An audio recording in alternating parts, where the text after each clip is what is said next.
So we're at the Business Analysis Conference Europe 2022, and I've managed to collar Joe Newbert, who is Chief Training Officer at the Business Change Academy. Now, Joe's giving a presentation called Born to Lead, Stepping Out of the Project Shadows to Become a Lighthouse of Business Change. And this is a topic which really resonated with me. So, Joe, thanks for taking some time out to have a chat with us. Hi, Adrian. It's good to be here. Fantastic. And so leadership is such an interesting topic, and there might be people perhaps watching this who think, well, I'm not in a leadership role. Might be the only BA in the whole organisation. What's your view? Are all BAs leaders? Yeah, I think my view is that we are leaders. I think we've come a long way in terms of what we do and being recognised for what we do, but we're definitely leaders in the context of change and moving things forward. We define things, we specify things, and through doing that kind of work and making change, we're naturally leading people from one place to a future destination. Yeah, and it's sort of interesting, isn't it? Because I don't know whether when you were talking there, I was thinking about like even a BA who's perhaps the only BA in their organisation. They're still influencing. They're still sort of leading without authority and sort of corralling's the wrong word. There's a better word. Herding. No, that's still an awful word. Influencing people into a particular way. Yeah, no, absolutely. And I think it's probably easier to do without authority than with authority, because when you have authority, that's perhaps more like management, right? You're instructing people. People will follow you because you've told them to follow you. Whereas leading is not about telling people, it's about influencing people. So absolutely, if you have no authority, it's almost easier to be a leader than if you're a manager. Yeah, so that's interesting. So when you mention leadership and management there, you mention authority as being the differentiator. Mm. Would you say that's the only differentiator between leadership and management, or are there others? There are definitely others. There's a number, and I'm going to talk about those in the presentation tomorrow. But I guess it's your level of focus to a degree. It's your level of trust in people. It's the level of tolerance that you've got for people to learn themselves and make mistakes. There's a whole bunch of different things. So management's quite hands-on, the word manage, like we're checking things, checking processes, checking efficiencies, checking results. Yep. Whereas leadership is more about letting go, giving people the tools that they need to make a good start, and then giving them the opportunity to actually grow something themselves rather than something that you've constrained and contained. So it's almost like empowering versus directing type of thing. Yeah, no, absolutely, empowering versus directing. But one of the things I find is that often when we look at these checklists of, let's say, a manager versus a leader, we sort of run down this list in our head and we tick things up subconsciously to come out with an answer that we like. Yes, and we like to be a leader, right? Yeah. I don't like to be a manager.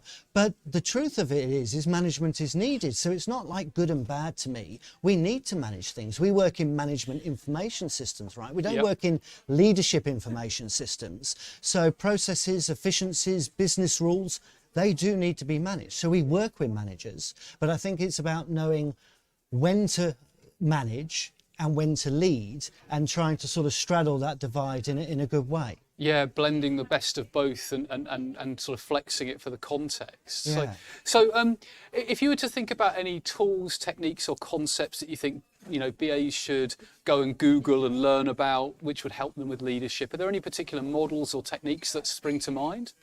I think there's some new thinking that's come out. One thing I'm excited about is if you think about typical leadership and leadership books, a number of them are based on things like the 4 pillars, and they've all got these sort of simple models. And I think as we're changing from the third industrial revolution through to the fourth, I see leadership changing, and things like purpose and meaning are more important now. So having a framework for knowing what the job is, what the purpose of that job is, what the impact of the purpose of that job is, and then that impact has some meaning to someone. So starting to steer people towards more purposeful and more meaningful work and having a framework for that, I think is really interesting. And I think that's going to show us a new kind of leadership as we move forward and move away from that old way of working. That's really interesting, Joe. And because what I'm thinking as you're saying that is if there's more automation, whether that's through AI, machine learning or whatever, then actually there's the possibility of removing the mundane and actually having work that that is on the whole more rewarding.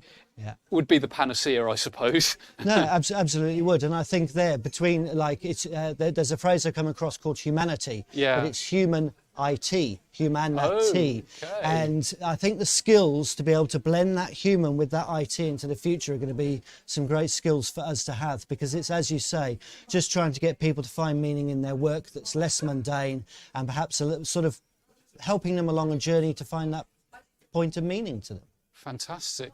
So Joe, if you were to sum up one key takeaway from your session in like about 30 seconds, what's one of the biggest takeaways you hope people will take? I think the biggest takeaway is that we've been bridging the gap for a long time, a phrase I'm not particularly excited about and haven't been for a while, but bridging the gap is very managing. And I think we need to start leading away from that. I think we've been talking about for years becoming trusted advisors and things like that, but when it comes to vision, when it comes to action, when it comes to communication, I think they're core skills that we have as BAs, and I think we've got a wonderful opportunity to play a much bigger leadership role in the organisations that we work in. Fantastic. What an exciting opportunity to almost end the interview on, but I'm going to ask you a couple more questions. Sure. So, any key themes that are emerging from the conference more generally? The one that I've spotted so far, and we're probably about halfway in it, is definitely having a better level of communication.